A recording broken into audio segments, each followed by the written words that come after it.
నమస్తే శివాబి న్యూస్ కు స్వాగతం. నా పేరు మహేశ్వరి. ఈనాటి వార్తల్లోని ముఖ్యాంశాలు.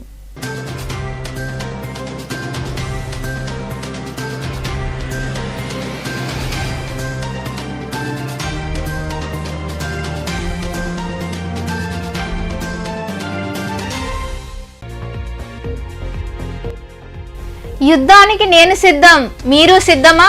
విశాఖ జిల్లా భీమిలి నియోజకవర్గంలో తలపెట్టిన బహిరంగ సభలో ప్రతిపక్షాలపై తీవ్ర స్థాయిలో విరుచుకుపడ్డ సీఎం జగన్మోహన్ రెడ్డి.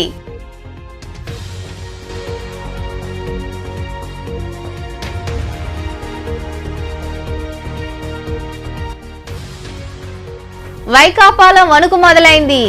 ముఖ్యమంత్రి జగన్మోహన్ రెడ్డి ప్రభుత్వం టార్గెట్ గా నెల్లూరులో ఏర్పాటు చేసిన సమావేశంలో వైకాపా ప్రభుత్వంపై విరుచుకుపడ్డ పీసీసీ అధ్యక్షురాలు వైఎస్ షర్మిల.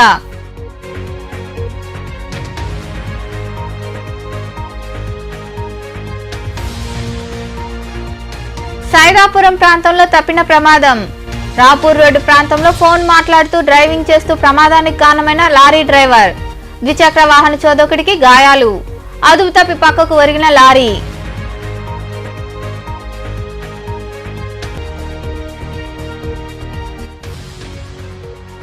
వైభవంగా శ్రీవారికి పల్లకీ సేవ, ఊంజల్ సేవ. రాజా వీధిలో కొలువైన శ్రీ ప్రసన్న వెంకటేశ్వర స్వామి దేవాలయంలో స్వామి అమ్మవార్లకు నిర్వహించిన పూజా కార్యక్రమాల్లో పాల్గొని దర్శించుకున్న భక్తులు. కురుక్షేత్ర యుద్ధానికి సిద్ధమైన పాండవుల సైన్యం ఇక్కడ కనిపిస్తుంది. అటు కౌరవ సైన్యం ఉంది, గజ దొంగల ముఠా ఉంది. కానీ ఇక్కడ ఉన్నది అభిమన్యుడు కాదు, అర్జునుడు అంటూ రాష్ట్ర ముఖ్యమంత్రి జగన్మోహన్ రెడ్డి ప్రజలకు వివరించారు. విశాఖపట్నం జిల్లా భీమిలి నియోజకవర్గంలో జరిగిన సభలో ఆయన ప్రసంగించారు. విశాఖపట్నం జిల్లా భీమిలి నియోజకవర్గంలో రాష్ట్ర ముఖ్యమంత్రి వైఎస్ జగన్మోహన్ రెడ్డి ఎన్నికల నగరా మోగించారు. ఈ సందర్భంగా ఏర్పాటు చేసిన సభకు జిల్లా నలుమూలల నుండి అధిక సంఖ్యలో ప్రజలు తరలివచ్చారు. ఈ సందర్భంగా ఏర్పాటు చేసిన సభలో సీఎం జగన్మోహన్ రెడ్డి ప్రతిపక్షాలపై తీవ్ర విమర్శలు చేశారు. వైకాపా కేవలం ఒక వ్యక్తికి చెందినది కాదని, మీ అందరి పార్టీ అని, జగన్ ప్రజలకు సేవకుడు మాత్రమేనని తెలిపారు. మీ బిడ్డకు పొత్తులు లేవు, కుట్రలు చేయడం రాదన్నారు. మీ బిడ్డ నమ్ముకుంది మిమ్మల్నేనని సభాముఖంగా తెలిపారు. మీలోంచి ప్రతి స్టార్ క్యాంపెయినర్ బయటకు రావాలని పిలుపునిచ్చారు. ప్రతి ఇంటికి మనం మంచి చేస్తున్నప్పుడు వై నాట్ 175 అని సీఎం జగన్మోహన్ రెడ్డి పేర్కొన్నారు. దిగజారుడు పార్టీలన్నీ కూడా మీ జగనన్నే టార్గెట్ గా, పేదవాడి భవిష్యత్తే టార్గెట్ గా ఆయుధాలు రెడీ చేసుకుంటున్నారని ఆయన విమర్శించారు. దిగజారుడు పార్టీలన్నీ కూడా మీ జగనన్ననే టార్గెట్ గా, పేదవాడి భవిష్యత్తే టార్గెట్ గా, వైఎస్ఆర్ సిపినే టార్గెట్ గా ఆయుధాలు రెడీ చేసుకుంటా ఉన్నాయి. నేను అడుగుతా ఉన్నాను, ఈ యుద్ధంలో మీరు సిద్ధమా అని అడుగుతా ఉన్నాను. మీ బిడ్డ పొత్తులను నమ్ముకోలేదు, జిత్తులను నమ్ముకోలేదు. మీ బిడ్డ ఈనాడు నమ్ముకోలేదు. మీ బిడ్డ ఆంధ్రజ్యోతిని నమ్ముకోలేదు. మీ బిడ్డ TV5 నమ్ముకోలేదు. మీ బిడ్డ దత్తపుత్రుడిని నమ్ముకోలేదు. మీ బిడ్డ నమ్ముకున్నది పైన దేవుడిని, మిమ్మల్ని మాత్రమే మీ బిడ్డ నమ్ముకున్నాడు అని చెప్పి ప్రతి ఇంటికి వెళ్ళి చెప్పండి. మీ బిడ్డ వల్ల మీకు మంచి జరిగింది కాబట్టి మీ బిడ్డ తరపున సైనికులుగా మీరే నిలబడండి.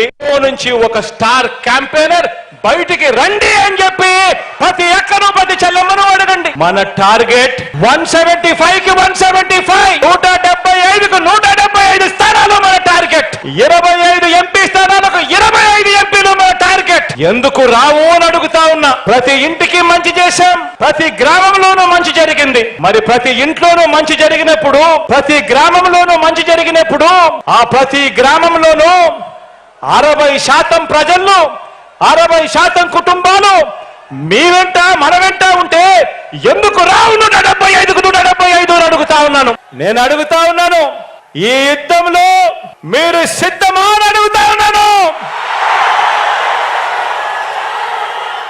నేను సిద్ధం. దేవుడు దయతో ప్రజలే అండరిగా, ఒంటరి పోరాటానికి మీ బిడ్డ సిద్ధం. మీరు సిద్ధమా అని అడుగుతా ఉన్నాను. వారికి దిక్కులు పిక్కటిల్లేనా? ముఖ్యమంత్రి జగన్మోహన్ రెడ్డి ప్రభుత్వం టార్గెట్ గా ఏపీ కాంగ్రెస్ పార్టీ అధ్యక్షురాలు వైఎస్ షర్మిల చెలరేగిపోతున్నారు. ఛాన్స్ చిక్కితే చాలు వైకాపా సర్కార్పై విరుచుకుపడుతున్నారు. తాజాగా నెల్లూరు జిల్లా కాంగ్రెస్ పార్టీ విస్తృత స్థాయి సమావేశంలో షర్మిల మాట్లాడుతూ వైకాపాకు వెన్నులో వణుకు మొదలైందని ధ్వజమెత్తారు. నెల్లూరు నగరంలోని కాంగ్రెస్ పార్టీ కార్యాలయంలో ఆ పార్టీ విస్తృత స్థాయి సమావేశం జరిగింది. ఈ సమావేశానికి పీసీసీ అధ్యక్షురాలు వైఎస్ షర్మిల హాజరయ్యారు. జిల్లాకు చెందిన నాయకులను పరిచయం చేసుకున్నారు. ఈ సందర్భంగా ఏర్పాటు చేసిన సమావేశంలో వైఎస్ షర్మిల మాట్లాడుతూ కృష్ణపట్నం పోర్టు అయినా గంగవరం పోర్టు అయినా అదానీ లాంటి వారికి ఇచ్చేసుకుంటూ పోతే మన రాష్ట్రంలో ఇక ఏం మిగులుతుందని ప్రశ్నించారు. ఇప్పటికైనా మనకంటూ రాజధాని ఉందా, పోలవరం ఉందా, పెద్ద పెద్ద పరిశ్రమలు ఉన్నాయా అంటూ వైకాపా ప్రభుత్వంపై ధ్వజమెత్తారు. అందుకే చెబుతున్నా, ఆలోచన చేయండి. కాంగ్రెస్ ప్రభుత్వం ఒకటే ప్రజలకు న్యాయం చేయగలదు. ప్రజలకు న్యాయం చేయడానికి మాత్రమే రాజశేఖర్ రెడ్డి బిడ్డ ఇవాళ ఏపీ రాజకీయాల్లో ఉందని పేర్కొన్నారు. మా ఫ్లెక్సీలను, బోర్డులను తొలగించి మా కార్యకర్తలను బెదిరించారన్నారు. వైకాపా గుండాలే కాదు, ఆఖరి కలెక్టర్తో సహా మమ్మల్ని అడ్డుకోవడానికి ప్రయత్నిస్తున్నారంటే మేమంటే భయపడుతున్నట్టే కదా. వైకాపాకు భయం పట్టుకుందని ఆమె తీవ్ర స్థాయిలో ధ్వజమెత్తారు. ఇక్కడే ఉంది కృష్ణపట్నం పోర్టు. అక్కడ గన్నవరం పోర్టు విషయంలో ఏం చేసింది వైసీపీ ప్రభుత్వం? అసలు రాజశేఖర రెడ్డి గారికి, జగనన్న గారికి, వాళ్ళ పాలనకి ఎంత వ్యత్యాసం ఉందో ఒక చిన్న ఉదాహరణ చెప్తా. గంగవరం పోర్టు రాజశేఖర రెడ్డి గారు ఉద్దేశించింది 30 సంవత్సరాలకు మళ్ళీ మొత్తం పోర్టు ప్రభుత్వం చేతుల్లోకి రావాలి అని ఉద్దేశిస్తే, జగనన్న గారు అదే పోర్టుని కేవలం 600 కోట్ల రూపాయలకు ఏది 70,000 కోట్లు విలువ చేసే ప్రాజెక్టు 6,500 కోట్లకు వాల్యుయేషన్ వేసి 10% 600 కోట్లు తీసుకొని మొత్తం ప్రాజెక్టును అదానికి అప్పచెప్పేశారు వైసీపీ ప్రభుత్వం, జగనన్న గారు. పోర్టులను డెవలప్ చేసుకోవడానికి ఈ పోర్టులో ఉన్న కంటైనర్ టెర్మినల్ను తగ్గించి దీన్ని బల్క్ కార్గోగా చేస్తే పాపం ఇంతమంది ఉద్యోగాలు పోతాయి, మాకు ఈ రోజు కనీసం ఉద్యోగ భద్రత లేదు అని మొత్తుకుంటున్నారే. ప్రభుత్వానికి వీళ్ళకు బదిలీ చేయాల్సిన సమాధానం చెప్పాల్సిన అవసరం లేదా? మరి ఏం సమాధానం చెప్తున్నారు? వైసీపీకి భయం పుట్టుకుందనే కదా లెక్క. నన్ను ఇంతగా దూషిస్తున్నారే, సోషల్ మీడియాలో నన్ను తిట్టిపోస్తున్నారే, ఇంతగా అడ్డుకుంటున్నారే, మరి మీ వెన్నులో వణుకు పుట్టింది అనడానికి ఇంతకంటే పెద్ద సాక్ష్యం ఏం కావాలి? కొన్ని పరిస్థితులు మారాలి. రాజశేఖర రెడ్డి గారు ఉన్నప్పుడు రైతులకు రుణమాఫీ అయింది. రాజశేఖర రెడ్డి గారు ఉన్నప్పుడు రైతులకి పెద్దపీట వేశాడు. వ్యవసాయము పండగ అయింది. ఇప్పుడు ఉందా పరిస్థితి? ఇప్పుడైతే అసలు అప్పు లేని రైతు లేడమ్మా అంటున్నారు నాతో. అసలు వ్యవసాయం దండగా అని, అసలు వ్యవసాయం పంటలు వేసుకోవడం కూడా చాలా చోట్ల మానేసామంటున్నారు. రాజశేఖర రెడ్డి గారు జలయజ్ఞంలో పెద్దపీట వేసి ఎన్నో ప్రాజెక్టులు ఆయన అంత కోరికగా అన్ని నీళ్లు అంత ఆయకట్టును పెంచితే కనీసం తర్వాత వచ్చిన చంద్రబాబు గారైనా, ఇప్పుడున్న జగనన్న గారైనా కనీసం ఆ ప్రాజెక్టులు మెయింటెనెన్స్ కూడా చేయడం లేదు. ఈరోజు పొద్దున వెళ్ళాం ఒక ప్రాజెక్టుకి, ఆ ప్రాజెక్టుకి కనీసం సంవత్సరానికి 2 కోట్లు, ఇంకో సంవత్సరం 4 కోట్లు పెడితే పూర్తి మరమ్మతులు అయిపోయి, కానీ అవేమీ చేయకపోతే ఆ గేట్లు ఇరిగిపోయి ఆ గేట్లు ఆ నీళ్లలో తేలుకుంటూ పోతున్నాయి. ఈ కార్యక్రమంలో కాంగ్రెస్ పార్టీ నేతలు తదితరులు పాల్గొన్నారు. నెల్లూరు జిల్లాలోని కోవూరులో పీసీసీ అధ్యక్షురాలు వైఎస్ షర్మిల అడుగుపెట్టారు. దీంతో జాతీయ రహదారిలో ఉన్న నెల్లూరు గ్రాండ్ హోటల్ వద్దకు పార్టీ నేతలు, నాయకులు, కార్యకర్తలు పెద్ద సంఖ్యలో తరలివచ్చారు. వైఎస్ షర్మిలకు నీరాజనాలు పలుకుతూ గజమాలతో సత్కరించారు. ఈ కార్యక్రమంలో పార్టీ జిల్లా అధ్యక్షులు చేవూరు దేవకుమార్ రెడ్డి తదితరులు పాల్గొన్నారు.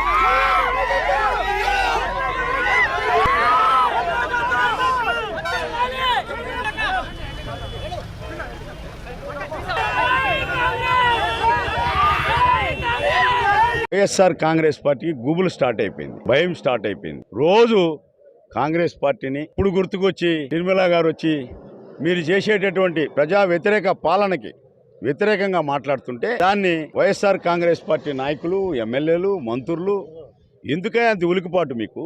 కాంగ్రెస్ పార్టీలో మేము విమర్శలు చేసి మీరు చేసే తప్పుల్ని ఎత్తి చూపించినప్పుడు వాటిని సమాధానం చెప్పాల్సింది పోయి అధికార పార్టీ, మేము ఇప్పుడు ఈరోజు వచ్చిన అధికార పార్టీ సమాధానం చెప్పకపోగా ఆమెకు స్వాగతం కట్టినటువంటి ఫ్లెక్సీల్ని చించేసి కాంగ్రెస్ పార్టీ అధినాయకులు ఉండేటటువంటి పెద్దలు.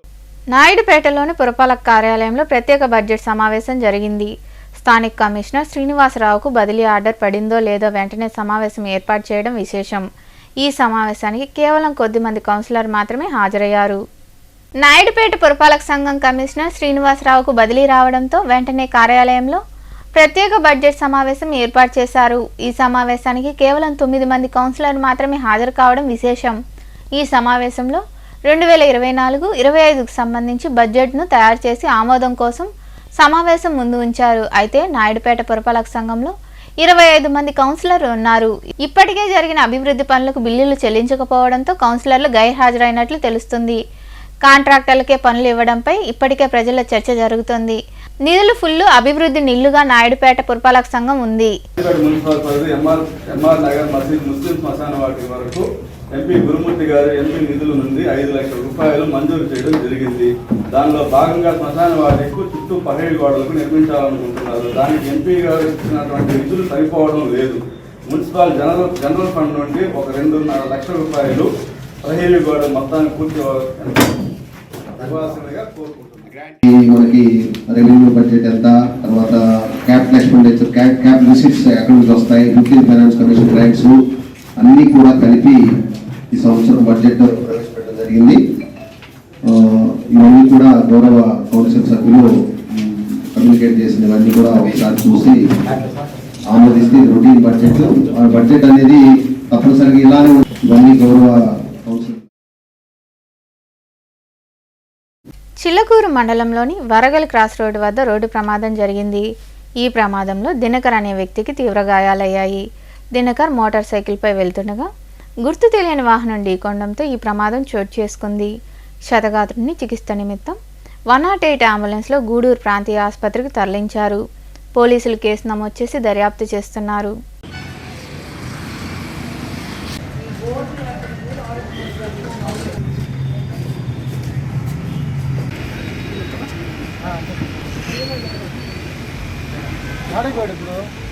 సెల్ ఫోన్లో మాట్లాడుతూ డ్రైవింగ్ చేయడం ఎంతో ప్రమాదం. రహదారి భద్రతా వారోత్సవాల్లో డ్రైవర్లకు అధికారులు అవగాహన కలిగిస్తున్నా వారిలో ఏమాత్రం మార్పు రావడం లేదు. ఈ క్రమంలో భాగంగా సైదాపురంలోని రాపూరు రోడ్డు ప్రాంతంలో త్రుడిలో ప్రమాదం తప్పింది. సైదాపురం సమీపంలోని రాపూరు రోడ్డులో లారీ డ్రైవర్ ఫోన్లో మాట్లాడుతూ డ్రైవింగ్ చేస్తున్నాడు. అదే సమయంలో ఎదురుగా వస్తున్న మోటార్ సైకిల్ను గుర్తించలేదు. దీంతో ద్విచక్ర వాహన చోదకుడు అదుపు తప్పి పడిపోవడంతో గాయాలయ్యాయి. ఇది గుర్తించిన లారీ డ్రైవర్ అప్రమత్తం అవడంతో తప్పించబోతూ ఆటో మీదకు వెళ్లాడు. ఆటో వాలా కూడా అప్రమత్తంగా వ్యవహరించాడు. దీంతో లారీ అదుపు తప్పి రహదారి పక్కకు ఒరిగిపోయింది. ఇకనైనా ఉన్నతాధికారులు స్పందించి రోడ్డు ప్రమాదాలకు కారణమయ్యే డ్రైవర్లపై చర్యలు తీసుకోవాల్సిన అవసరం ఎంతైనా ఉంది. గూడూరు పట్టణంలోని రాజా వీధిలో కొలువై ఉన్న శ్రీ ప్రసన్న వెంకటేశ్వర స్వామి దేవాలయంలో శనివారం సాయంత్రం స్వామి అమ్మవార్లను విశేషంగా అలంకరించి ప్రత్యేక పూజలు నిర్వహించారు. అనంతరం శ్రీవారికి పల్లకీ సేవ, ముంజల సేవ వైభవంగా జరిగింది. భక్తులు అధిక సంఖ్యలో పాల్గొని స్వామి అమ్మవార్లను దర్శించుకున్నారు. అనంతరం తీర్థప్రసాదాలు స్వీకరించారు.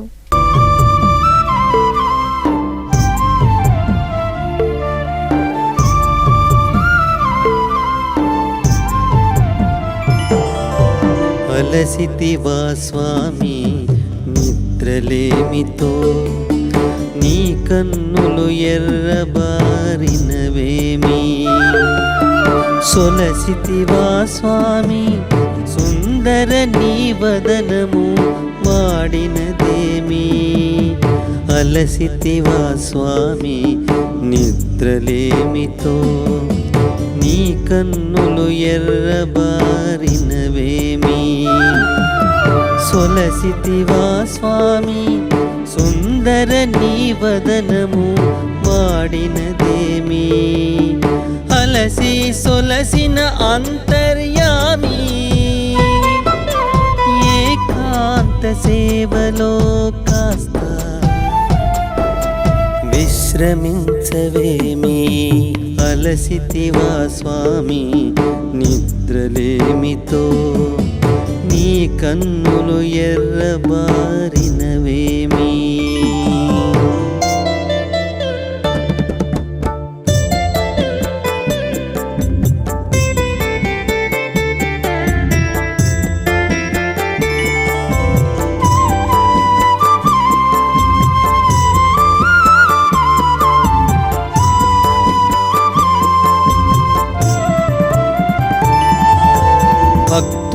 దర్శనార్థమై నిలిచే ఉన్న నీరజనాభా వారి వేదన రోదన విని విని వేసారినావా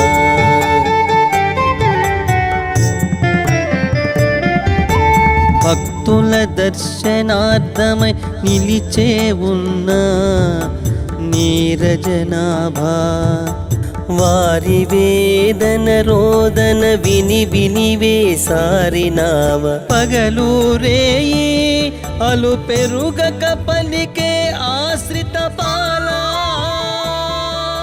పగలు రేయి అలు చిలకూరు మండలంలోని కలవకొండ క్షేత్రంలో కొలువైన శ్రీ లక్ష్మీ నరసింహస్వామి దేవాలయంలో శనివారం సాయంత్రం స్వామి అమ్మవార్లకు విశేష పూజలు నిర్వహించారు. భక్తులు విరిగా పాల్గొని స్వామి అమ్మవార్లను దర్శించుకున్నారు. అనంతరం పల్లకీ సేవ వైభవంగా జరిగింది.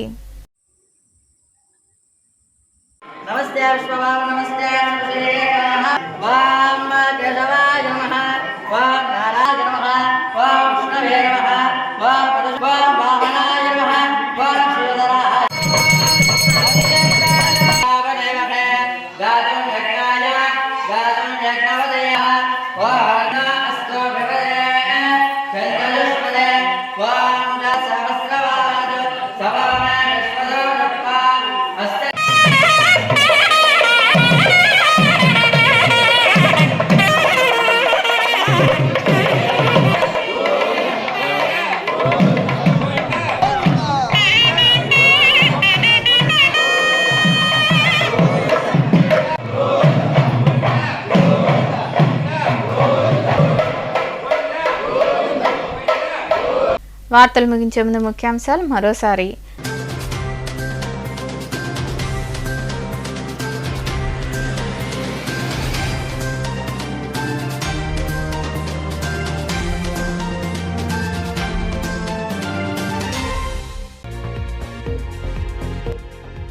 యుద్ధానికి నేను సిద్ధం, మీరు సిద్ధమా? విశాఖ జిల్లా భీమిలి నియోజకవర్గంలో తలపెట్టిన బహిరంగ సభలో ప్రతిపక్షాలపై తీవ్ర స్థాయిలో విరుచుకుపడ్డ సీఎం జగన్మోహన్ రెడ్డి.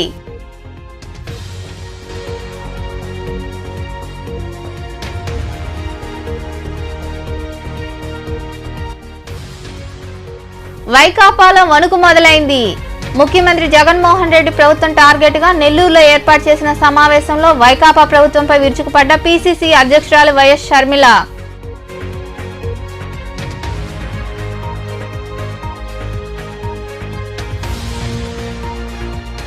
సైదాపురం ప్రాంతంలో తప్పిన ప్రమాదం. రాపూర్ రోడ్డు ప్రాంతంలో ఫోన్ మాట్లాడుతూ డ్రైవింగ్ చేస్తూ ప్రమాదానికి కారణమైన లారీ డ్రైవర్. ద్విచక్ర వాహన చోదకుడికి గాయాలు. అదుపు తప్పి పక్కకు ఒరిగిన లారీ.